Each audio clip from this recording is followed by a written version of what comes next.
ये मैया सोनवा के रथवा चढ़ी गौआ हो मोरा घरे अइहा हो कि मोरा गौआ हो पखारब गंगा जल से पौआ मोरा गौआ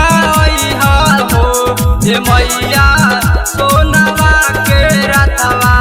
चढ़ी गौआ हो।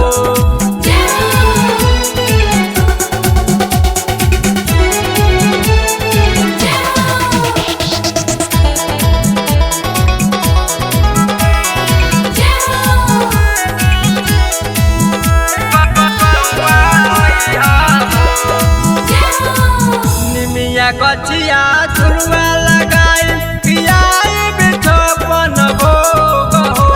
खियाई बिछपन भोग हो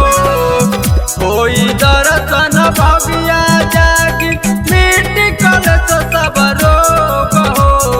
बागी कलश सब रोग हो बागी कलश सब रोग हो निमिया गछिया झुलवा लगाई खियाई बिछपन भोग हो खियाई बिछपन भोग हो होई दर्शन भगिया जागी मिट्टी कलश सब रोग हो बागी कलश सब रोग हो मोरा घरे अइहा हो कि मोरा गौआ हो कि राखब 9 दिन कलशा जइया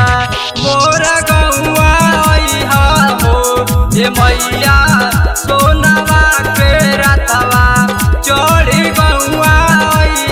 हो।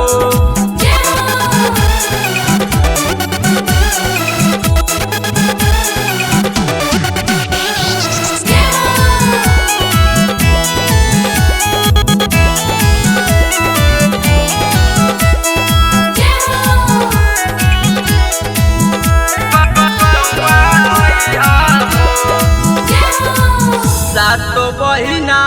शीतला ओइहे संगे भैरो भैया हो संगे भैरो भैया हो नाच झूमी पचर गाई सब करी सेवकैया हो सब करी सेवकैया हो सब करी सेवकैया हो सातो बहिना शीतला संगे भैरो भैया हो संगे भैरो भैया हो नाच झूमी पचर गाई सब करी सेवकैया हो सब करी सेवकैया हो मोरा घरे अइहा हो कि मोरा गौआ हो कि सोने जख्मी गोरख के नौआ मोरा गौआ हो ये मैया सोनवा के रथवा चढ़ी गौआ हो ये मैया सोनवा के रथवा चढ़ी गौआ हो मोरा घरे अइहा हो कि मोरा गौआ हो पखारब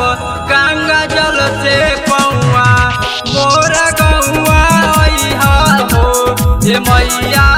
सोनवा के रथवा चढ़ी गौआ हो। बाबा रिकॉर्डिंग स्टूडियो सचिन पाली गांव सूरत।